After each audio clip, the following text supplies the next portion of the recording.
Hi friends. അപ്പോൾ ഇലാസ്റ്റിസിറ്റിയുടെ theory നമ്മൾ already പഠിച്ചു കഴിഞ്ഞു നമ്മുടെ കഴിഞ്ഞ വീഡിയോയിൽ.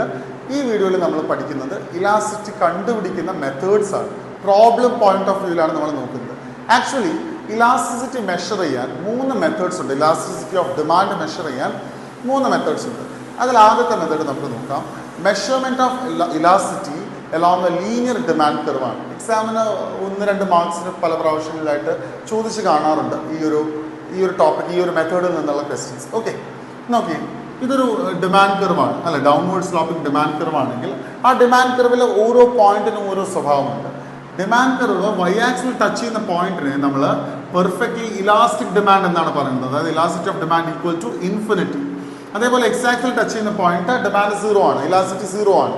സോ എന്താണ് പെർഫെക്റ്റ്ലി ഇൻഇലാസ്റ്റിക് ഡിമാൻഡ് എന്ന് നമ്മൾ പറയും. അപ്പോൾ ഇതിനിടയിൽ നോക്കുമ്പോൾ മിഡ് പോയിന്റ്, കറക്റ്റ് മിഡ് പോയിന്റിലാണ് ഇലാസ്റ്റിസിറ്റി ഓഫ് ഡിമാൻഡ് 1 ആവുന്നത്.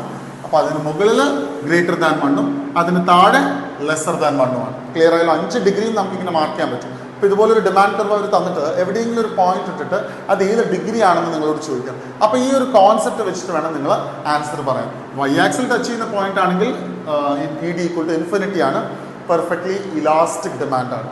എക്സ് ആക്സിൽ ടച്ച് ചെയ്യുന്നതാണെങ്കിൽ പെർഫെക്റ്റ്ലി ഇൻഇലാസ്റ്റിക് ഡിമാൻഡ് ആണ്, degree is equal to 0. Correct mid point ആണെങ്കിൽ, ഒറിജിനിൽ നോക്കുമ്പോൾ കറക്റ്റ് മിഡ് പോയിന്റ് ആണെങ്കിൽ യൂണിറ്ററി ഇലാസ്റ്റിക് ഡിമാൻഡ് ആണ്, വാല്യൂ 1 ആണ്. അതിന് മുകളിലാണെങ്കിൽ ഹൈ ഇലാസ്റ്റിക് ഡിമാൻഡ്, താഴെയാണെങ്കിൽ ലെസ് ഇലാസ്റ്റിക് ഡിമാൻഡ് അല്ലെങ്കിൽ ഇൻഇലാസ്റ്റിക് ഡിമാൻഡ്. ക്ലിയർ അല്ലേ? ഇങ്ങനെയാണ് നമ്മൾ movement along linear demand curve elasticity കണ്ടുപിടിക്കുന്നത്.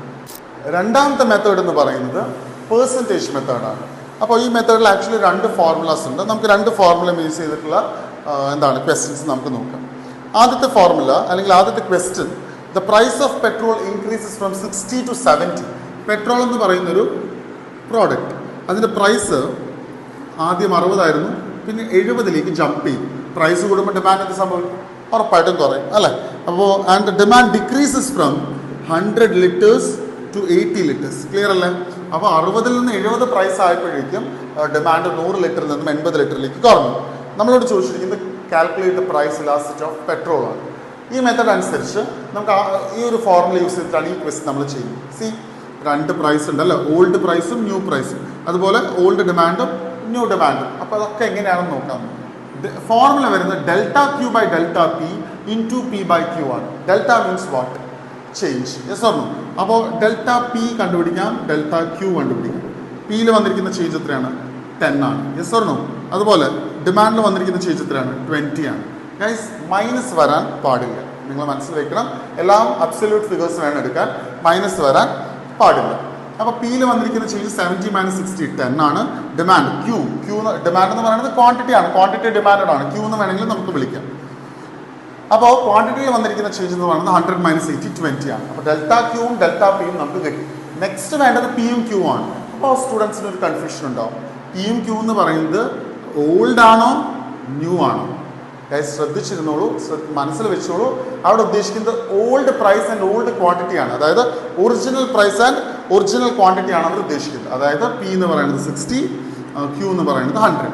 ഓക്കെ അല്ലേ? അപ്പോൾ എല്ലാം കൂടി നമുക്ക് ഇൻപുട്ട് ഇട്ട് കൊടുത്താൽ എന്ത് ആൻസർ വരും നോക്കാം. ഡെൽറ്റ ക്യൂ 20 ആണ്, ഡെൽറ്റ പി 10 ആണ്, and P 60 by Q 100. Clear അല്ലേ? സോ നമുക്ക് ഇനി സോൾവ് ചെയ്യുമ്പോൾ നമുക്ക് എന്ത് കിട്ടും? 2 × 6 12 by 10 1.2. Yes or no? Answer is 1.2. ഇനി നമ്മൾ കമൻറ്റ് ചെയ്യണം, ഇത് ഏത് ഡിഗ്രിയിൽ പെടും എന്ന് പറയണം. അപ്പോൾ നമുക്ക് നോക്കിയേ, since E D is greater than 1 അല്ല, ആൻസർ നമുക്ക് 1-ന് മുകളിലാണ് കിട്ടിയിരിക്കുന്നത്. E D is greater than 1, അതുകൊണ്ട് തന്നെ ഇതിനെന്തായിരിക്കും? ഹൈ ഇലാസ്റ്റിക് ഡിമാൻഡ് അല്ലേ, more than 1 high elastic demand ആയിരിക്കും. അപ്പോൾ ഇങ്ങനെ പ്രോബ്ലംസ് ചെയ്യുമ്പോൾ ആക്ച്വലി നിങ്ങൾക്ക് 3 ആൻസേഴ്സ് വരാനാണ് ചാൻസ്. ഒന്നുകിൽ 1 കിട്ടും, അല്ലെങ്കിൽ ഇതുപോലെ 1-ന് മുകളിലോ അല്ലെങ്കിൽ 1-ന് താഴെയോ കിട്ടും. ആൻസേഴ്സ് ഒരിക്കലും 0യോ ഇൻഫിനിറ്റിയോ ആവില്ല ഇത്തരം പ്രോബ്ലം ക്വസ്റ്റ്യൻസ്. ക്ലിയർ അല്ലേ? പെർസെൻറ്റേജ് മെത്തേഡിൽ തന്നെ ഒരു ഫോർമുല കൂടി ഉണ്ട്, അത് അപ്ലൈ ചെയ്യുന്ന ക്വസ്റ്റ്യൻ നമുക്ക് നോക്കാം. ക്വസ്റ്റ്യൻസ് എല്ലാം തന്നെ ഡിസ്ക്രിപ്ഷൻ ബോക്സിലുണ്ട്. What would be the price elasticity when price increases by 10% and demand decreases by 8%? ഇങ്ങനെ പെർസെൻറ്റേജിലാണ് തന്നിരിക്കുന്നത് വിചാരിച്ചു.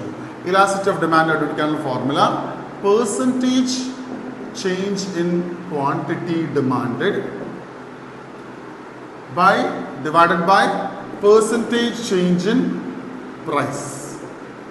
ഓക്കെ, ക്വസ്റ്റിൽ ഡയറക്റ്റ് വന്നിട്ടുണ്ട്. അവർ പറയുന്നു 10% പ്രൈസ് ഇൻക്രീസ് ആയപ്പോൾ 8% ക്വാണ്ടിറ്റി ഡിക്രീസ് ആയി എന്നാണ് പറയുന്നത്. അപ്പോൾ മുകളിൽ 8, താഴെ 10. സോ 0.8 പറയൂ. ഇ ഡി ലെസ് ദാൻ 1 ആണ്. Yes or no? Less than 1 ആയതുകൊണ്ട് തന്നെ ഇത് എന്ത് ഇലാസ്റ്റിസിറ്റി ആണ്? ലെസ് ഇലാസ്റ്റിക് ഡിമാൻഡ് അല്ലെങ്കിൽ ഇൻഇലാസ്റ്റിക് ഡിമാൻഡ്, അങ്ങനെ നിങ്ങൾക്ക് പറയാം. സോ അങ്ങനെ രണ്ട് രീതിയിൽ ക്വസ്റ്റ്യൻസ് ഈ മെത്തേഡ് പെർസെൻറ്റേജ് മെത്തേഡിൽ നിന്ന് വരാം. ചേഞ്ചസ് ഒക്കെ ആയിട്ട് ഡെൽറ്റ ഒക്കെ യൂസ് ചെയ്യുന്നതാണെങ്കിൽ നമ്മൾ നേരത്തെ ചെയ്ത പോലെ ചെയ്യണം. അല്ല ഡയറക്റ്റ് പെർസെൻറ്റേജസ് ആണ് തന്നിരിക്കുന്നതെങ്കിൽ ഈ ഫോർമുല യൂസ് ചെയ്യണം. മൂന്നാമത്തെ മെത്തേഡ് എന്ന് പറയുന്നത് എക്സ്പെൻഡിച്ചർ മെത്തേഡാണ്. കുറച്ച് കൺഫ്യൂസിംഗ് ആണ്, എന്നാലും എക്സാംസിന് ഒരുപാട് പ്രാവശ്യം ചോദിച്ചിട്ടുണ്ട്. അപ്പോൾ നിങ്ങൾ മിസ് ചെയ്യരുത്. ക്വസ്റ്റ്യനൊക്കെ ഡിസ്ക്രിപ്ഷനിലുണ്ടല്ലോ, അപ്പോൾ അത് നോക്കി ചെയ്താൽ മതി. 2 കോളംസ് ഉണ്ട്, പ്രൈസ്, ക്വാണ്ടിറ്റി. നോക്കിയേ, നമ്മൾ പ്രൈസ് കൂടുന്നതിനനുസരിച്ച് ഡിമാൻഡ് കുറയല്ലേ? നമ്മൾ പഠിച്ച റൂളിലൊന്നും വ്യത്യാസമില്ലല്ലോ. അതെപ്പോഴും കൺഫേം ചെയ്യണം കേട്ടോ. എന്നാലും കുറച്ചുകൂടി പഠിക്കുന്ന ടോപ്പിക്സ് ലൈവ്ലി ആയിട്ട് തോന്നുള്ളൂ നമുക്ക്. പ്രൈസ് കൂടുന്നതിനനുസരിച്ച് ഡിമാൻഡ് കുറഞ്ഞുകൊണ്ടിരിക്കുകയാണ്. നെഗറ്റീവ് റിലേഷൻ അതെപ്പോഴും അങ്ങനെയായിരിക്കും. Yes or no? അപ്പോൾ എക്സ്പെൻഡിച്ചർ മെത്തേഡിലാണെങ്കിൽ നമുക്ക് ആക്ച്വലി 2 കോളംസ് കൂടി വേണം ആൻസർ ചെയ്യുമ്പോൾ. മൂന്നാമത്തെ column is expenditure and the last one is elasticity. ശ്രദ്ധിക്കുക, expenditure means what? Price to quantity ആണ് എക്സ്പെൻഡിച്ചർ ആവുന്നത്. അല്ല, എത്ര രൂപ മുടക്കുന്നു? 11 രൂപ വെച്ച് 6 എണ്ണം കൺസ്യൂം ചെയ്താൽ എത്രയാവും? 66 രൂപയാവും. Yes or no? 12 × 5 60, 15 × 4 that is also 60 and 21 × 3 63. Okay അല്ലേ? ആദ്യം അപ്പോൾ എക്സ്പെൻഡിച്ചർ കോളം ഫിൽ ചെയ്യണം. ഇനി വളരെ ശ്രദ്ധിച്ച് നോക്കിയോളൂ. ഇനി നമ്മൾ നോക്കേണ്ടത് പ്രൈസ് കോളവും എക്സ്പെൻഡിച്ചർ കോളവുമാണ്, ക്വാണ്ടിറ്റി അല്ല. പ്രൈസ് കോളവും എക്സ്പെൻഡിച്ചർ കോളം നോക്കാം. ഇനി 2 പെയർ ആയിട്ട് വേണം നമ്മൾ ആൻസേഴ്സ് പറയാൻ കേട്ടോ. ഇവിടെ പ്രൈസ് കൂടിയില്ലേ, അപ്പോൾ ഇവിടെ എക്സ്പെൻഡിച്ചർ കുറഞ്ഞില്ലേ? പ്രൈസ് കൂടി, എക്സ്പെൻഡിച്ചർ കുറഞ്ഞു. സി, പ്രൈസും എക്സ്പെൻഡിച്ചറും ഓപ്പോസിറ്റ് ഡയറക്ഷനിലാണെങ്കിൽ ഇതുപോലെ ഇവിടെ പ്രൈസ് കൂടി, ഇവിടെ എക്സ്പെൻഡിച്ചർ കുറഞ്ഞു. പ്രൈസും എക്സ്പെൻഡിച്ചറും ഓപ്പോസിറ്റ് ഡയറക്ഷനിലാണെങ്കിൽ നമ്മൾ പറയും elasticity is more than 1. Clear ആയോ? അടുത്തത്, പ്രൈസ് ചേഞ്ച് ആയി പക്ഷേ എക്സ്പെൻഡിച്ചർ ചേഞ്ച് ആയില്ല, എക്സ്പെൻഡിച്ചർ സ്റ്റിൽ കോൺസ്റ്റന്റ്. ഈ സിറ്റുവേഷനിൽ നമ്മൾ പറയും E D equal to 1. Clear ആയോ?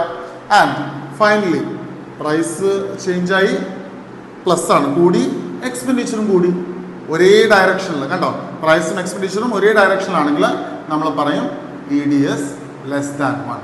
അപ്പോൾ 3 രീതിയിലാണ് നമ്മൾ ആൻസർ പറയുന്നത്. പ്രൈസും എക്സ്പെൻഡിച്ചറും ഓപ്പോസിറ്റ് ഡയറക്ഷനിലാണ് മൂവ് ചെയ്യുന്നതെങ്കിൽ elasticity will be more than 1, high elastic demand ആയിരിക്കും. പ്രൈസ് ചേഞ്ച് ആവുകയും എക്സ്പെൻഡിച്ചർ ചേഞ്ച് ആവാതിരിക്കുകയും ചെയ്യുകയാണെങ്കിൽ we will say elasticity is equal to 1. And പ്രൈസും എക്സ്പെൻഡിച്ചറും സെയിം ഡയറക്ഷനിലാണ് മൂവ് ചെയ്യുന്നതെങ്കിൽ, ഇപ്പോൾ കണ്ടോ ഇവിടെ 2 കൂടുകയാണെങ്കിൽ നമ്മൾ പറയും ഇലാസ്റ്റിസിറ്റി ഈസ് ലെസ് ദാൻ 1.